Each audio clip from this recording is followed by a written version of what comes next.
토마스 엘리엇이 쓴 황무지라는 시가 있습니다. 1차 세계대전이 끝난 후의 유럽의 황폐한 모습을 시로 표현을 했습니다. 우리가 흔히 말하는 4월은 잔인한 달이다라는 그 내용이 그 황무지라는 시에 나와 있는 시귀입니다. 그런데 그 시를 좀 더 자세히 읽어보면 4월은 잔인한 달이라는 말로 유럽의 황폐한 모습을 묘사하고 있지만, 그러나 그 시에서는 도리어 새로운 희망을 주는 시귀가 있습니다. 죽은 땅에서 라일락을 피우고 봄비로 활기 없는 뿌리를 일깨워 준다. 마른 뿌리로 작은 생명을 길러 주었다.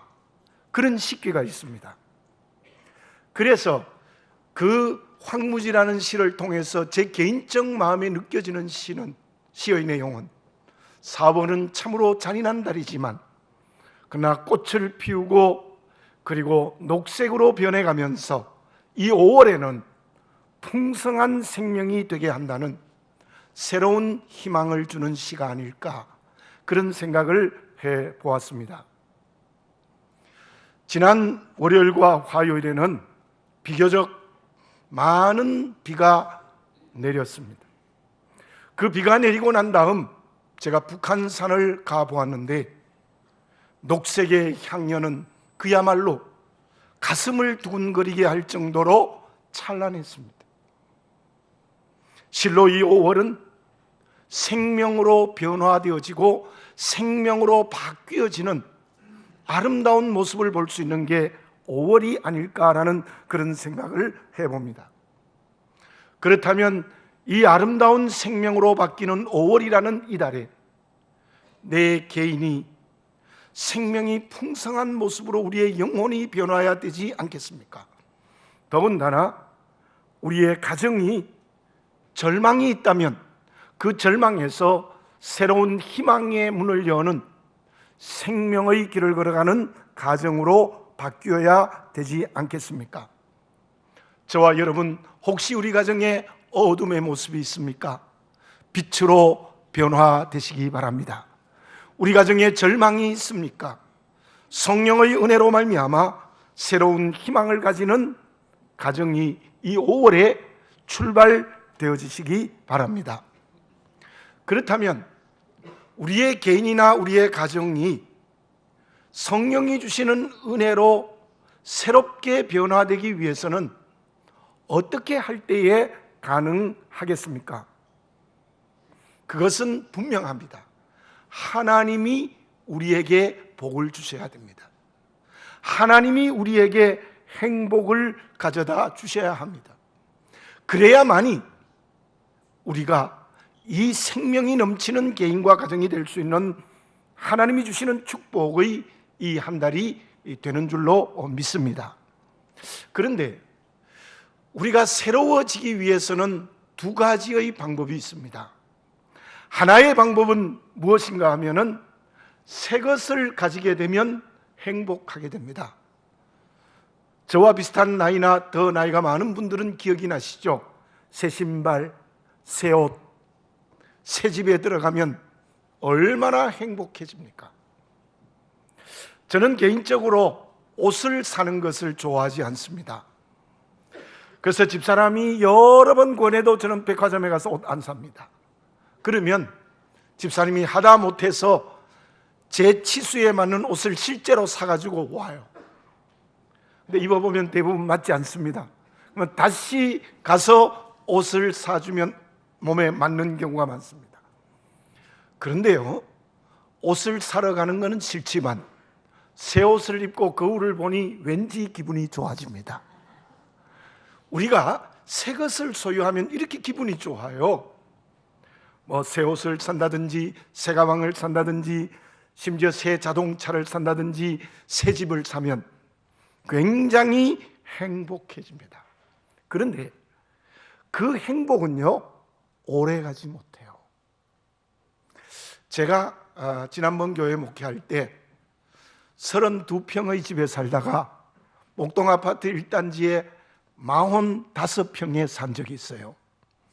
제가 32평에 살다가 45평에 오니까요, 대궐에 온 것 같아요. 너무너무 좋은 거예요. 이렇게 넓을 수가 있는가? 그게요, 한 달을 가지 못해요. 똑같아요. 그러다가 또 더 좁은 집으로 제가 이사를 했거든요. 그런데도 불편했지만 일주일만 지나니까 괜찮아요. 무슨 말인가 하면, 우리가 아무리 새 것을 줘도 그게 진짜 행복이 되지 못해요. 일시적인 행복이에요. 잠깐의 행복이에요. 영원하지 않습니다. 그래서 사람이 참으로 어리석어서요, 어떤 사람들은 사람도 새 것으로 바꾸는 사람들이 있어요. 그거요, 불행한 거예요. 절대로 행복하지 못해요. 자, 그러면 또 하나의 새롭게 되는 방법이 있는데, 그것이 무엇이냐 하면, 내가 새로워지면 돼요. 내가 새로워지면은 정말 그 행복은 영원합니다. 다시 말씀드리면, 우리의 가정이 하나님이 주시는 은혜로 새로워지기만 하면 그 가정 공동체가 영원한 행복이 있다는 거예요. 루시라는 여인을 보세요. 얼마나 불행합니까? 젊은 나이에 과부가 됐고 자녀도 없어요. 근데 그 룻은 내가 새로워졌어요. 유일신 하나님을 믿었어요. 이방의 우상을 섬겼던 그는 우상을 버리고 하나님을 믿고, 그리고는 홀로 계시는 어머님을 따라 베들레헴에 와서 어머님께 보리 이삭을 주어 효도했어요. 룻은 자기가 새로워진 거예요. 얼마나 행복한 여인이 되었습니까? 보아스와 다시 결혼하여 행복하였을 뿐만 아니라 다윗의 왕가를 시작하는 다윗의 증조모, 그리고 예수님의 조상이 되는 가장 행복한 여인이 되었습니다. 왜요? 내 한 사람이, 가정이 새로워졌기 때문입니다. 어떻게 우리 가정이 행복한 가정이 되고, 어떻게 우리 가정이 하나님께서 기뻐하시는 생명이 풍성한 가정이 될 수 있는가? 그것은 말씀으로, 하나님이 주신 은혜로 우리의 가정이 새로워지면 되는 것입니다. 다시 한번 우리 가정을 정직하게 보시고 말씀으로 새로워짐으로 말미암아서 하나님의 기뻐하시는 생명이 풍성한 가정이 되는 역사가 이 5월 달에 특별히 우리 가정 속에 이루어지시기를 바라겠습니다. 그러면 우리 가정이 새롭게 변화되어 행복한 가정이 되어지기 위하여 근본과 뿌리와 기초가 무엇이 될 때에 가능하겠습니까? 다시 말씀드리면, 우리 가정의 기초가 무엇이 될 때에 하나님이 기뻐하시는 새로운 집, 하나님이 축복하시는 행복한 집이 될 수 있겠습니까? 오늘 읽은 본문의 말씀은 솔로몬 왕과 술라미 여인의 사랑의 이야기입니다. 두 사람이 얼마나 사랑했습니까? 본문의 말씀 3절에서 7절까지는 바로 술라미 여자가 솔로몬 왕을 사랑하는 사랑의 고백입니다. 어떤 고백이 그 말씀 속에 있습니까? 3절에 보면 들판의 열매 맺지 못하는 나무가 아니라 아름다운 열매를 맺는 사과나무와 같이 특별한 사람이 솔로몬 왕이다. 나는 그 사람의 그늘 안에서 행복하고 그 사람은 나의 기쁨이요 나의 생명이다. 4절에서도 솔로몬은 나에게 기쁨을 주고 나를 보호해 준다. 5절에서는 그 사랑이 얼마나 큰지 솔로몬을 사랑하는 것 때문에 병이 생길 정도이다. 6절에서는 솔로몬이 나를 안아주고 보호해 준다, 지켜준다. 7절에는 그 사랑의 잠에 빠져 있으니 흔들어 깨우지 말아라. 정말 이 술라미 여인은 솔로몬 왕을 사랑하는 그 사랑이 정말 아름답게 표현되어져 있습니다. 8절에서 14절까지는 그 사랑의 고백에 대한 솔로몬 왕의 화답의 말입니다. 참으로 많은 시적 표현이 다양하게 나타나지만 어떤 표현이 있습니까? 나의 사랑, 나의 어여쁜 자야, 일어나 함께 가자. 여러분들, 이 표현은요, 일시적인 의미의 고백이 아닙니다. 나의 사랑, 나의 어여쁜 자야, 나와 함께 일어나서 가자는 것은 솔로몬 왕이 술라미 여인과 영원한 사랑을 하여 한 몸이 되자 하는 그런 사랑의 고백이라고 말할 수 있습니다. 이 말씀은 뒤에 가면 포도원의 비유로 말씀하고 있습니다. 술라미 여인은 1장 5절과 6절을 보면은 얼굴이 검었고 게달의 장막에 거하는 자였다라는 말씀이 기록되어 있습니다. 얼굴이 검었다는 것은 햇빛을 너무 많이 걸러 일을 해서 검다라는 말씀이 6절에 있지만, 어떤 성경학자들은 이 술라미 여자는 흑인이었을 것이다, 그렇게 이야기를 하기도 합니다. 게달의 장막은 무엇이냐? 게달의 장막은 목자들이 거처하는 집입니다. 그 시대에 가장 천한 사람들이 거처하는 집이었습니다. 그렇다면 이 술라미 여인은 천한 여자였어요. 지위가 높은 사람이 아니었어요. 평민보다도 훨씬 더 천민의 길을 걸어가던 것이 이 술라미 여자였습니다. 그러나 솔로몬은 왕이었습니다. 절대 권력이 있었습니다. 무엇이든지 다 할 수 있는 왕이었습니다. 엄청난 신분의 차이가 있는데 기가 막힌 사랑의 고백을 본문 속에 하고 있습니다. 왜 이 말씀이 성경에 들어와서 오늘 우리에게 말씀을 들려주고 있는 것입니까? 그것은 상징적인 의미가 있는 것입니다. 본문의 말씀에 나타난 솔로몬 왕은 하나님을 상징합니다. 솔로몬 왕은 즉 주님을 상징합니다. 절대적 능력을 가지고 있는, 우리와는 신분의 차이가 있는 영원한 전능의 하나님을 상징하고 있고, 술라미 여자는 바로 저와 여러분들입니다. 죄로 죽었습니다. 다시 살 가능성이 없는 죄로 죽은 천한 나의 모습입니다. 그런데 이 술라미 여자는 어떻게 해서 행복한 것입니까? 제가 본문의 말씀 6절을 다시 한번 읽어보겠습니다. 그가 왼팔로 내 머리를 고이고 오른팔로 나를 안는구나. 왼팔로 나를 이렇게 고이고 오른팔로 나를 안아주고 있다. 이 술라미 여자가 행복한 것은 우리 솔로몬 왕의 품 안에 있기 때문에 행복한 것입니다. 그리고 뒤에 나오는 포도나무 비유를 보면 결국 무엇을 말하고 있느냐 하면, 포도원이 어떻게 안전하고 행복한 포도나무가 되느냐? 그것은 솔로몬이 울타리가 될 때입니다. 사랑하는 교우 여러분들, 어떻게 하면 우리 가정이 생명이 풍성해지는, 날마다 새로워지는 여호와의 집으로서의 행복한 가정이 될 수 있습니까? 그것은 하나님이 우리 가정의 울타리가 되어져야 됩니다. 하나님이 내 머리를 고이고 하나님이 나를 품에 안아 주셔야 됩니다. 예수님이 우리 가정을 눕게 하시고, 그리고 주님이 우리 가정을 품에 안아 주셔야 됩니다. 그럴 때에 우리 가정이 복 있는 가정, 생명이 풍성하여 날마다 새로운 가정이 될 수 있다는 것입니다. 그런데 오늘 예배를 드리면서 우리 가정을 정직하게 보시기 바랍니다. 누가 우리 가정의 울타리입니까? 무엇이 우리 가정을 품에 안고 있습니까? 사람입니까? 물질입니까? 건강입니까? 지위입니까? 자녀들입니까? 아니면 세속적인 쾌락과 재미입니까? 그것의 품에 안겨서 기쁘다, 행복하다 그러니 그 가정이 깨어지고 불행하게 되는 것입니다.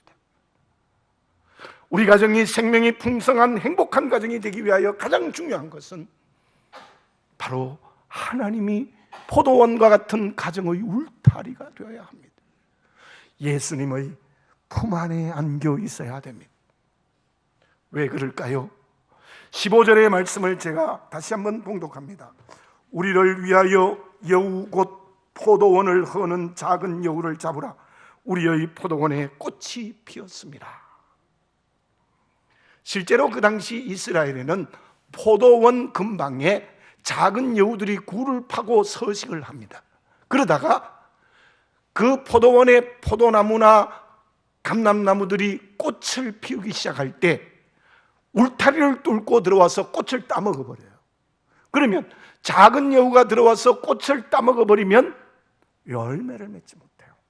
포도의 열매는 전혀 없어져 버리는 것입니다. 무슨 말씀입니까? 우리의 울타리 밖, 가정의 울타리 밖에는 사단과 같은 작은 여우들이 여러 가지 형태의 모습으로 우리 가정을 미혹합니다. 이 울타리가 하나님의 전능의 능력으로 튼튼하면 작은 여우가 들어올 수가 없습니다. 사단이 들어와서 우리 가정을 미혹하고 깨뜨리게 할 수 없어요. 그러나 우리는 주로 양다리를 걸치는 경우가 매우 많아요.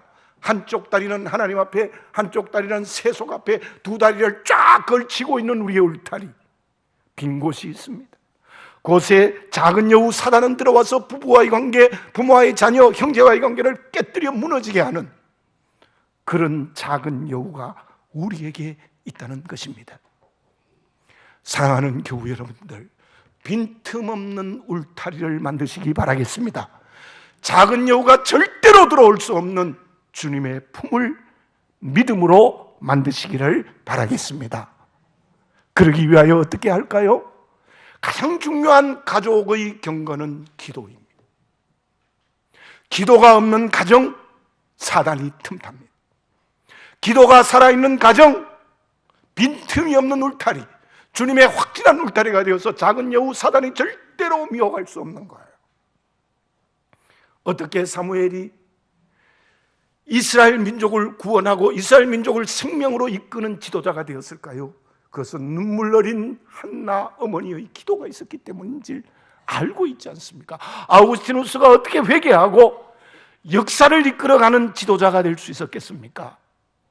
그것도 어머니 모니카의 뜨거운 기도가 있었기 때문입니다. 여러분들, 우리 가정에 기도가 있어야 됩니다.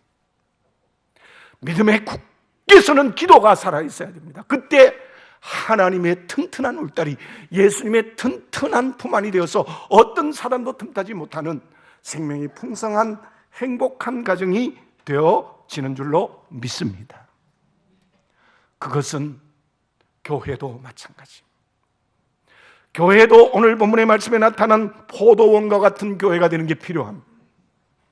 교회가 하나님의 울타리가 되지 않고 주님의 품 안이 되지 않고 사람의 울타리, 사람의 품 안, 물질의 울타리, 물질의 품 안이 교회가 되면 그 교회는 사단의 놀이개감이 되고 마는 것입니다. 우리 교회 건강한 교회가 되기 위해서 가장 중요한 것은 절대로 사람이 주인이 되면 안 됩니다. 물질이 필요하지만 물질이 주인 돼도 안 되고 그 어떤 것도 주인이 되면 안 됩니다. 하나님이 주인 되시는 하나님의 품 안, 우리 주님의 울타리, 그게 교회가 될 때에 바로 생명이 풍성해지고 영적으로 날마다 새로워지는 우리 교회 공동체가 될 수 있을 줄로 믿습니다. 그 열쇠도 기도입니다. 새벽 기도가 살아있어요. 교회가 기도 없는 교회, 그 교회는 이미 사단의 먹잇감이 되고 마는 것입니다. 다시 한번, 얼마나 가정을 위해서 기도했습니까? 얼마나 교회를 위해서 기도했습니까? 얼마나 내 삶의 자리를 위해서 기도했습니까? 우리 모두 기도의 경건이 살아있어 특별히 우리 가정의 울타리, 가정의 품 안이 하나님 예수님으로 튼튼한 품 안, 튼튼한 울타리가 되어서 어떤 사단도 틈타지 못하는 생명이 풍성한 가정이 되어져야 될 줄로 믿습니다. 그러면 우리의 가정이 하나님의 울타리가 된 포도원과 같은 가정이 되었다면 그 가족과의 관계는 어떠해야 되겠습니까? 오늘 읽은 고린도전서 14장 40절의 말씀이 이러합니다. 모든 것을 품위 있게 하고 질서 있게 하라. 여기에 품위 있다는 것은 조화롭다는 말로 해석해도 좋습니다. 아름답다, 조화롭다, 그게 품위 있다는 뜻입니다. 물론 고린도전서 14장에서 바울이 이 말씀을 한 것은 은사 문제를 해결하기 위하여 주어진 말씀입니다. 그런데 그 말씀을 보십시오. 모든 것을 품위 있게 하고 모든 것을 질서 있게 하라. 우리의 가족과의 관계가 그렇습니다. 품위와 질서, 조화와 질서가 있는 가정이 되는 것이 중요하다는 것입니다. 진정으로 가족 간이 서로 사랑하여 믿음의 울타리가 튼튼하게 세워진 가정이 되기 위해서는 이 가족 간의 관계에 질서와 조화가 있어야 합니다. 말을 타고 가던 한 신사가 목재를 나르는 병사들을 만나게 되어졌습니다. 땀을 뻘뻘 흘리면서 무거운 목재를 다른 장소로 옮기게 있는데 거기에 상사가 편안히 그늘에 앉아 구경하고 있는 거예요. 그래서 말을 탄 신사가 말에서 내려서 상사에게 말했습니다. 왜 당신은 같이 일하지 않습니까? 그랬더니 상사는 이렇게 대답했습니다. 나는 쫄병이 아니고 상관입니다. 명령하지 나는 일하지 않습니다. 그랬더니 상사가 말에서 내려 윗옷을 벗고는 그 병사들과 함께 역시 땀을 흘리면서 열심히 목재를 다른 장소로 날랐고 결국은 그 일을 끝마쳤습니다. 신사가 윗옷을 입고 다시 말을 타고 그 상사에게 이렇게 말을 했습니다. 앞으로 목재에 나를 일이 생기거든 총사령관을 부르시오. 그렇게 얘기했습니다. 그 신사는 바로 조지 워싱턴, 그 당시의 총사령관이었습니다. 상사가 무릎을 꿇고 잘못했다고 빌었다는 이야기입니다. 한 군대 공동체도 분명히 첫째로 질서가 있어야 됩니다. 상관이 명령하면 부하는 순종하는 그런 질서가 없으면 군의 공동체가 될 수 없을 것입니다. 그러나 또 한 가지 중요한 것은 군대 공동체도 조화로움이 있어야 됩니다. 총사령관이 윗옷을 벗고 함께 땀을 뻘뻘 흘리며 바로 목재를 나눌 수 있는 조화, 그것이 아름다운 군대 공동체가 되는 것이 아닌가라는 것을 이 이야기에서 알 수 있습니다. 가족 간의 관계도 그렇습니다. 가장 첫 번째로는 가족 간의 관계에서 질서가 있어야 됩니다. 질서를 잃어버리는 가정, 그것은 여호와의 집, 하나님의 울타리가 된 포도원과 같은 가정이 될 수 없어요. 제가 2주 전에 설교한 말씀 중에 레위기 19장 3절에 이런 말씀이 있습니다. 너희 각 사람은 부모를 경외하라. 여기 경외하라는 말씀이 왜 그곳에 쓰여졌습니까? 다른 곳에는 순종하라, 복종하라, 사랑하라, 섬기라 이런 말인데 여기 경외하라. 경외하라는 말을 쓴 것은 하나님을 경외하듯이 부모를 경외하는 질서가 가족 간의 관계에 필요하다는 거예요. 20세기가 되어서 권위와 이데올로기가 다 무너져서 이제 가정의 아버지가 있습니까? 가정의 어머니가 있습니까? 전부 니네 똑같습니다. 이 질서가 무너졌어요. 그래서 가정이 행복하지 못해요. 가장 중요한 가정의 질서는 부모를 경외하는 것입니다. 부모를 하나님이 부모로 세우셨어요. 하나님을 두려워하듯이 부모를 두려워해야 돼요. 두려워해야 돼요. 에베소서 6장 1절에는 어떤 말씀이 있습니까? 자녀들아, 주 안에서 너희 부모에게 순종하라. 이것이 옳으니라. 그 말씀 속 뒤에 이것이 옳다. 제가 아마 어버이 주일 때 이 말씀 몇 번 했을 거예요. 이것이 옳다. 반드시 지켜라는 거예요. 지켜도 되고 안 지켜도 되는 것이 아니라 반드시, 물론 하나님의 말씀 다 지켜야 되지만 이 말씀에는 이것이 옳으리라는 말씀이 뒤에 붙어 있어요. 여러분, 아무리 세대가 바뀌었다 할지라도 부모를 경외하는 것이 옳다는 것을 알고 부모를 경외하는 질서 있는 가정을 만드시기를 바라겠습니다. 그게 가족 간의 바른 질서가 있는 가정입니다. 부모가 어디 있어요? 어른이 어디 있어요? 할아버지 할머니가 어디 있고 부모가 어디 있어요? 이젠 자녀들이 부모를 협박하고 별별 짓을 다 하는 세대가 되었어요. 우리 기독교는 그러면 안 된다는 거예요. 우리 가정, 부모를 경외하는 질서 있는 가정이 여호와의 집임을 분명히 하는 우리 모두가 되어져야 될 줄로 믿습니다. 그와 함께 가족들과의 관계는 어울림과 조화가 있어야 돼요. 어울려야 돼요. 저는 이 말씀을 묵상하고 설교를 준비하면서 이런 생각이 들었습니다. 포도원에는 울타리가 튼튼해야 되고 작은 여우가 들어오지 못하도록. 또 하나 필요한 것이 있는데 무엇인가 하면은 꽃이 피고 이 포도나무 가지가 나오기 시작하면, 저는 포도원에서 실제로 보았습니다. 포도나무가 어떻게 되어 있습니까? 쭉 옆으로 뻗어나가잖아요. 그러면 나무 기둥을 전부 세워서 줄을 달아서 메워줍니다. 전부요. 줄을 달아서 메워줘요. 그래야 그 열매 맺어요. 줄을 안 달면 반드시 줄을 달아야 돼요. 저는 그 줄이 뭘까? 가만히 생각할 때 어울림과 조화, 즉 관심의 줄이 있어야 돼요. 자녀는 부모에게 관심을 가져야 되고, 부모는 자녀에게 관심을 가져야 되고, 형제 자매끼리도 관심을 가지는 가정의 포도원이 되기 위해서는 관심의 줄이 필요해야 돼요. 우리 아버지 어머니는 무엇이 필요할까? 마음에 무엇을 생각하고 계실까? 우리 아버지 어머니의 아픔이 뭘까? 그걸 알아야 효도를 하는 겁니다. 어버이날이라고 돈 10만 원, 20만 원 붙이고 끝. 그게 무슨 효도입니까? 무슨 효도입니까? 어버이날에면 한 번 잘하고 1년 364일은 멋대로 해요. 그게 무슨 효도입니까? 정말 부모가 필요한 것이 뭐고, 생각하는 게 뭐고, 아픈 게 뭔가를 관심 가지는 자녀들. 또 부모는 자녀들을 정말 무엇을 생각하고 무엇을 알고 어떻게 하는지에 관심을 가지는 줄. 제가 지난번에도 말씀드렸지만 부모의 잘못이 무엇입니까? 자기의 이상을 자녀에게 하려고 하는 거예요. 자녀의 관심은 전혀 다른 것인데, 자녀는 공부 열심히 해서 무슨 기자가 되고 싶다든지 그런 게 있는데, 너는 기어코 판사를 해야 된다. 그게 무슨 부모가 자녀를 관심 가진 겁니까? 여러분, 부모는 자녀가 무엇을 관심 가지고 있는가를 알고 그 관심의 줄을 가져야 부모가 되는 겁니다. 제가 오늘 14절을 봉독해 드리겠습니다. 바위 틈 낭떠러지 은밀한 곳에 있는 나의 비둘기야, 내가 내 얼굴을 보게 하라. 내 소리를 듣게 하라. 내 소리는 부드럽고 내 얼굴은 아름답구나. 그럼 저를 한번 따라 해볼까요?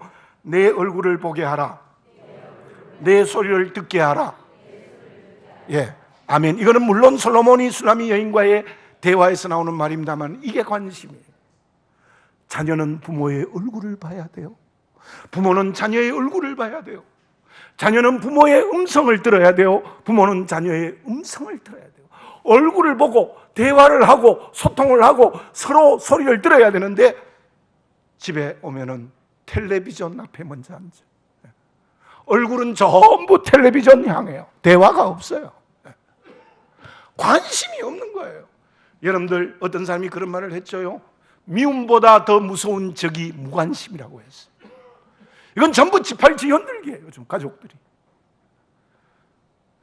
여러분들, 옛날이 좋았던 것 가장 중요한 게 뭐냐 하면요, 저희들이 어릴 때만 해도 안방에 가족이 7, 8명 다 둘러앉아서 밥상에 같이 먹었어요. 그러면 아버지가 무섭기는 했지만 얼굴을 보고 이야기를 들어요.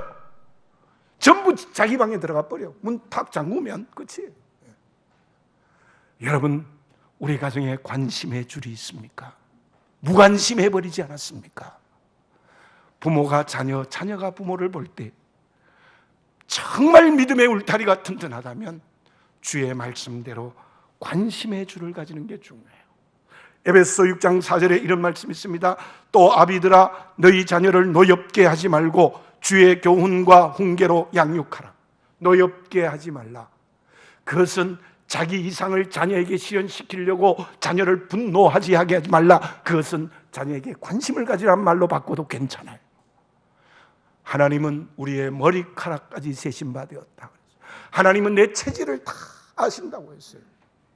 사랑하는 교우 여러분들, 가족과의 관계의 얼굴을 보고 말을 알아듣는 관심의 줄을 건강하게 세우시는 가정이 되시기를 바라겠습니다. 그것이 바로 믿음의 울타리를 튼튼히 가지는 행복한 생명이 넘치는 새로워지는 가정이 될 수 있는 방법입니다. 역시 교회도 마찬가지입니다. 우리 교회 공동체에서는 약한 지체를 귀히 여겨야 돼요. 어떤 교인이 병으로 고통당하고 있고, 어떤 교인이 지금 상처 입고 있고, 어떤 교인이 눈물을 흘리고 있나, 저도 잘못해서 대단히 죄송합니다만은, 건강한 교회는 관심의 줄이 쫙 둘러쳐 있어야 돼요. 그게 교회가 생명의 공동체가 되는 방법이라고 말씀드릴 수 있습니다. 우리 모두 다시 한번 우리의 가정과 우리의 교회를 정직하게 보고 포도원과 같은 가정, 포도원과 같은 교회, 아버지 하나님의 울타리가 튼튼해져 있는가? 서로의 얼굴을 보고 소리를 듣는 관심의 줄이 잘 치어져 있는가?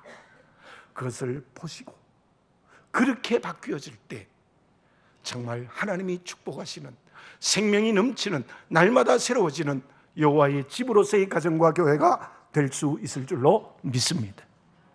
결국 결과는 어떻게 될까요? 13절을 제가 읽어보겠습니다. 무화과 나무에는 푸른 열매가 익었고 포도나무는 꽃을 피워 향기를 토하는구나. 나의 사랑, 나의 어여쁜 자야, 일어나서 함께 가자. 여기에 보면요, 무화과 나무에는 푸른 열매가 익었다. 여러분, 무화과 나무 열매는 푸른 열매가 대개 3월에 달린대요. 그래서 6월에 많이 자라서 8월, 9월에 열매를 맺는데요. 그런데 이게 푸른 열매, 금방 이제 열매가 이렇게 맺혔어요. 그리고 향기를 토하는 도다, 이것 역시 열매를 맺기 위한 준비예요. 무슨 말씀입니까?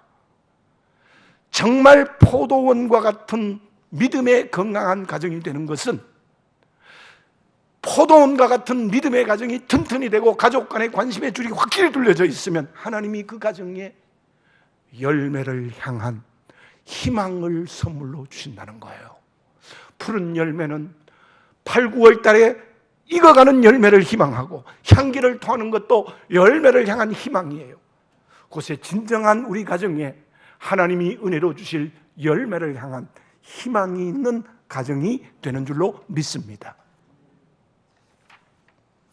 전도서 3장 1절에 이러한 말씀이 있습니다. 범사에 기한이 있고 천하만사에 다 때가 있나니. 여러분들, 범사에 기한이 있고 천하만사에 모든 일에 때가 있습니다. 저도 목사이지만 어머님 생각하면 가슴이 져요. 정말 저리는 가슴을 어떻게 할 수 없어요. 지금 사셔도 88밖에 안 되는데 왜 그렇게 빨리 가셨을까? 이제도 생각이 나요. 그러나 이제는 살아계시는 어머님께 효도하는 방법은 없어요. 아버님은 좀 덜한데 어머니가 그렇게 마음이 아파요, 생각하면. 여러분들, 그러나 때가 지나갔습니다. 범사에 천하만사에 때가 있습니다. 살아계신 부모님이 계신 것 행복하다고 생각하고 정말 경외하시기 바랍니다. 내게 자녀가 주어졌다면 이 자녀가 성숙하기 전에 말씀으로 양육하고 관심의 줄을 가지는 부모가 되어야 될 때가 있습니다. 때가 지나가서 후회하지 말고 우리 모든 가정들이, 우리 교회가 포도원과 같은 가정, 포도원 같은 교회를 만들기 위하여 기도의 경건으로 하나님의 튼튼한 울타리, 사랑의 관심의 줄을 가진 포도원과 같은 가정과 교회가 되게 하는 그 일을 잘 감당하는 우리가 되어져야 될 줄로 믿습니다. 그때 하나님이 은혜로 크게 축복하시는 내일을 향하여 열려진 희망이 있는 생명의 가정이 되어질 줄로 믿습니다. 기도드리겠습니다. 사랑하는 아버지 하나님, 나의 가정, 우리 교회를 정직하게 보게 해 주시옵소서. 하나님이 울타리가 되어져 있습니까? 그 하나님의 울타리가 되도록 기도의 경건, 믿음의 경건, 말씀 묵상의 경건이 있습니까? 또한 관심의 줄을 가진, 사랑의 관심의 줄을 가진 포도원과 같은 가정, 포도원과 같은 교회가 되어 있습니까? 주여, 이 5월에 우리 가정과 교회가 생명이 풍성하여 새로워질 수 있는 행복한 가정과 교회가 될 수 있도록 포도원과 같은 가정, 교회가 되게 해 주시옵소서. 그것은 내 한 사람의 믿음의 결단으로 이루어질 수 있는 줄로 믿습니다. 아버지 하나님, 건강한 포도원과 같은 가정이 되게 하여 주시옵소서. 생명이 넘치는 포도원과 같은 교회가 되게 하여 주시옵소서. 예수님의 이름으로 기도드립니다. 아멘.